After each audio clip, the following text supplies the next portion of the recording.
Yung chat center natin, di pa raw sila nakakatanggap ng medical allowance. Pero marami ng division ang nagsimulang magbigay na ng medical allowance. Kasi yung pagbibigay ng medical allowance, ang sabi ng DepEd memo ay first quarter lang ng fiscal year, ano? Matatapos na yung first quarter ng March 31.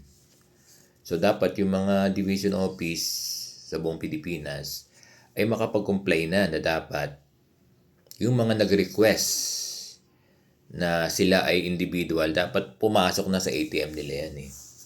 Hindi na kailangan i-memorize yan. Oo.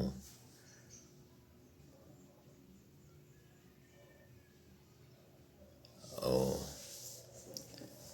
So, sana po ipakiusap natin sa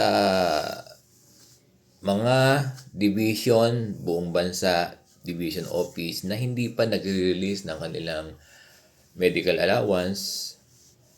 Sana po ma-comply bago matapos ang March. Kasi po, di ba, ang sabi sa division, DepEd memo, ang pagbibigay ng medical allowance ay within the first quarter ng fiscal year, January, February, March. Na sana po, bago matapos yung March 31, ay maibigay na lahat yung medical allowance ng ating mga guro at ng lahat ng personnel, non-teaching personnel. So, dear non-teaching personnel, kasama kayo dito palagi sa concern na ina-assert ni Sir Bong. Alam ko, kahapon may nagpabati sa akin, di ba? Nakalimutan ko kasi may dumating dito na teacher leader ng Teachers Dignity Coalition.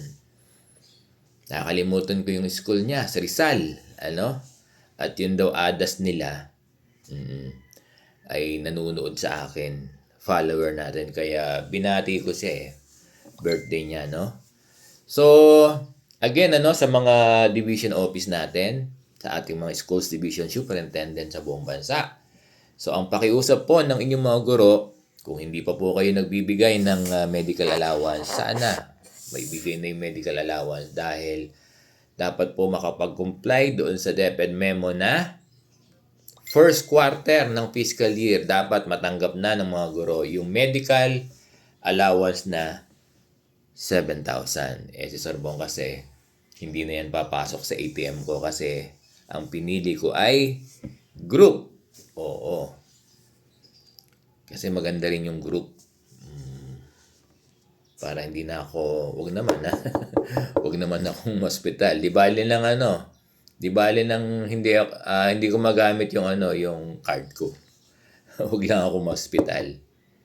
Pero kung talagang mangyayari yon, at least wala na akong worry kasi kapag group kasi, sa amin kasi Kaiser sabihin ko na.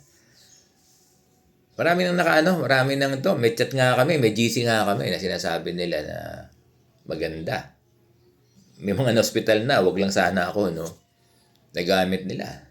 Oo. Gamit nila. Yun lang ipipresent mo, hindi ka na hihingin ng down. Wala na kayong problema. Di ba problema ng mga guro?